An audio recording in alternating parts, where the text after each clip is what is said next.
Kaya nga, sinasabi ko sa inyo, aalisin sa inyo ang kaharian ng Diyos at ibibigay sa isang bansang nagkakabunga. Sabi po ni Kristo sa mga Kristiyano dun sa Israel una, sa mga Hudyo. Pero nung bago siya pumanik sa langit, sinabi ni Kristo sa mga Hudyo, aalisin sa inyo ang kaharian ng Diyos. Mawawala pala sa Israel eh. Ibibigay sa isang bansa na nagkakabunga. Isaias 24, ganito sinasabi sa 15. Kaya't luwalhatiin ninyo ang Panginoon sa silanganan. Sa makatwid bagay ang pangalan ng Panginoon, ng Diyos ng Israel, sa mga pulo ng dagat. Ayan, ang Pilipinas po ay mga pulo ng dagat. Wala naman pwedeng makatutol na ang Pilipinas mga pulo ng dagat eh. Hindi naman tayo kontinente.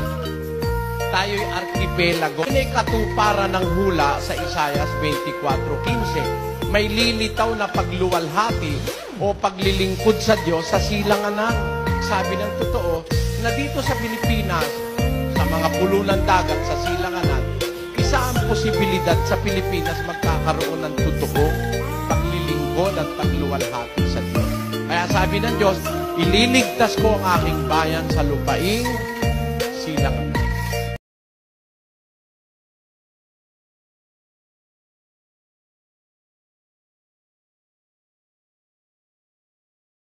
Meron tayong mga libreng sakay, libreng eskwela, libre uniforme, libre ang textbook, libre ang computer, libre lahat, walang binabayaran. Pati pagkain ng estudyanteng nag-aaral sa La Verdad, libre rin ang mga scholars natin. Bakit po? Yan pagpapakita ng pag-ibig sa kapwa Pagka napakain mo yung isang batang ang magulang ay mahirap, o kaya naturuan mo, wala namang pambayad ng tuition, nagkaroon ng pagkaunawa, nagkaroon ng karunungan, natulungan mo yung magulang ng bata at natulungan mo pati yung bata. Marami na tayong napag-graduate dyan. Sis Luz, itong nakaraang taon, ilan ang graduate ng La Verdad na nakakumpleto? Sa lahat ng level po, Brad Eli, halos mga 1,000 po siguro yon.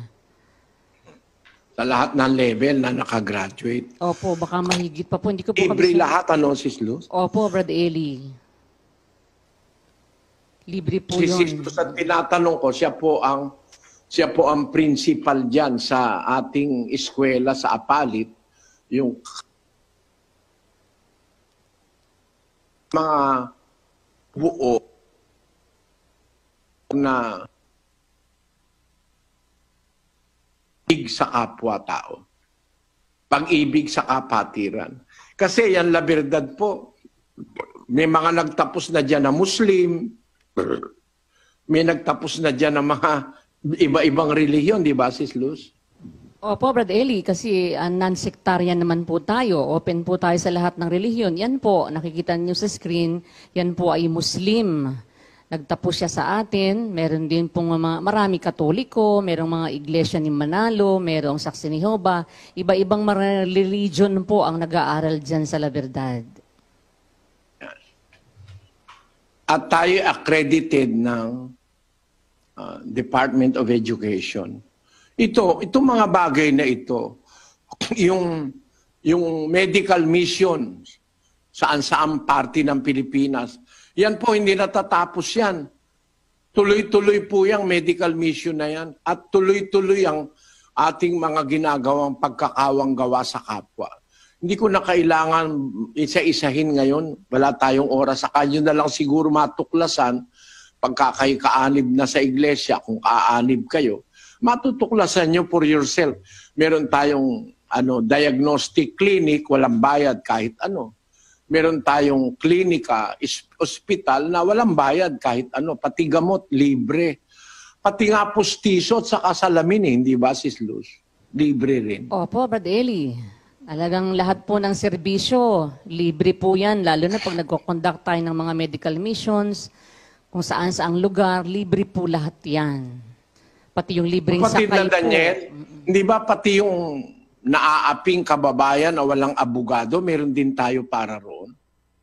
Opo, kapatid na Eli, meron po tayong libreng ayuda ng atin pong mga abogado doon po sa mga nangangailangan talaga ng tulong. This is a part po doon sa ginagawa ng gobyerno na nasa Public Attorney's Office. Meron po tayong mga private lawyers na itinutulong po natin din doon sa atin po mga kababayan. Kailangan po ng serbisyo ng mga lawyers kung meron pong pwede po maitulong tayo sa kanila with regard to legal matters, kapatid na Eli.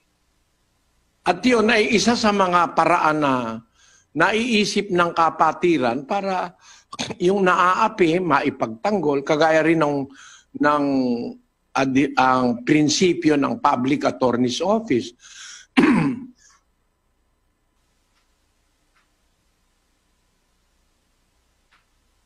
Hindi naman tayo nakikipagkumpetensya sa Public Attorney's Office. Ang ating mga abogado, sakop naman ng batas ng Pilipinas, na magtatanggol sa mga kapatid na wala namang maibabayad sa abogado, kulang sa pera, pero gustong inaapi ng kapwa. Magawa tayo ng tulong. May mga OFW tayo na meron tayong mga tinatawag na foreign mission, na ang isang kapatid o ang isang Pilipino na minamaltrato ng amo, tinutulungan natin. Madalas na pagkakataon niya nagaganap lalo na sa Middle East. Kasi diyan maraming mga naaagrabyadong mga Pilipino diyan. Inaano lang. Alam mo yun kapatid na Resti, ano? Opo, kapatid na Eli, awa po ng Panginoon ay patuloy po ang ating samahan sa pagtulong sa lahat po ng tao. Hindi po namimili ng relihiyon. Yung mga kababayan po natin na api, na hindi pinapasweldo ng maayos ng kanilang mga amo, pinalaya sa bahay. May mga kababayan po tayong tumakas dahil nga po sa pagmamaltrato ng kanilang amo. Nasa pangangalaga po ng Philippine Embassy. At ang Philippine Embassy naman po ay nakikipagtulungan po sa atin upang mapauwi itong mga taong ito, kababayan nating api. At ang maganda po, kapatid ni Eli, hindi lamang po sila binibigyan ng libreng ticket ng samahan. Pagdating po sa Pilipinas, may mag-aabang po doon kung sila po uwi ng Bisaya o ng Mindanao, hanggang doon po sa bahay nila, sa probinsya, niyahatid po yan. At mayroon pong sobre na binibigay po, abot po yun para po makapagsimula po sila ng kanilang bagong pamumuhay, kapatid ni Eli. Yan po'y patuloy. Wala pong tigil yan. Kahit po hanggang ngayon na mayroong COVID, tuloy po yung kapatid ni Eli. Awa po ng Panginoon. Salamat sa Diyos. Yan ay ating ginagawa kasi may utos ang Panginoon Sukristo. Bahagi ng doktrina ng Panginoon Sukristo na gumawa tayo ng mabuti sa lahat ng tao. Ibigin ang kapatiran. Hindi lang ang kapatiran, kundi pati lahat ng tao. Ito ay batas ng Diyos sa iglesia ng Diyos. Yung ginagawa mong mabuti sa kapatid, gagawin mo rin sa kapwa. Kaya lang, ang sinasabi ron, lalong-lalo na sa kasambahay sa pananampalataya. Bakit lalong-lalo na? Kasi yun ang araw-araw kasama mo, mga kapatid. Linggo-linggo, yun ang mga kasama mo, yun ang kasama mong umaawit sa Diyos. Yun ang kasama mong nag-entertain ng bisita. Yun ang kasama mong nagtatrabaho para sa gawain ng Diyos. Kaya lalong-lalo nang magagawaan mo ng mabuti yung kasambahay sa pananampalataya. Pero yung tagalabas, gagawan mo rin ng mabuti. Halimbawa, may nangangailangan, gutom, papakanin mo, kapatid. Papakanin mo rin yung hindi kapatid. Kaya lang, mas magagawan mo ng mabuti yung kasambahay sa pananampalataya kasi magkakasama kayo. Pero hindi confined lang sa iglesia ang ating gagawing mabuti sa kapwa. Kapatid at hindi kapatid. Kasi pati sa labas, pinautang mo yung kapatid, magpapautang ka rin sa labas. Pati nga kaaway, pwedeng pautangin Utos ni Kristo yun Sabi sa Mateo 5:42, kapatid na Daniel. Bigyan mo ang sa iyo'y humihingi at huwag mong talikdan ang sa iyo'y nangungutang. Bigyan mo humihingi, huwag mong talikdan ng nangungutang. Utos yan sa kapatiran. Pero hindi lang sa kapatid mo gagawin yan na siya bibigyan mo pag humihingi o huwag mong tatalikdan pagka nangungutang. Pati sa hindi kapatid, pati nga sa kaaway sa Lucas 6:35, pakinggan nyo. Datapwat ibigin ninyo ang inyong mga kaaway at gumawa kayo ng mabuti. Magpahiram kayo na hindi umaasa ng kapalit. Malaki ang magiging gantimpala ninyo at kayo'y magiging mga anak ng kataas-taasan sapagkat siya'y mabait sa mga di mapagpasalamat at sa masasama. Pakita nyo mga kapatid, ang liwa-liwanag. Pati kaaway mo, papautangin mo pagka kailangan mong pautangin eh. Tinuro ba ito sa inyo sa iglesia nyo mga kapatid?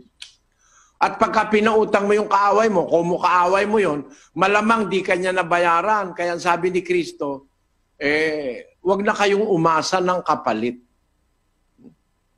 Basahin natin sa 6 na wika, sa 7.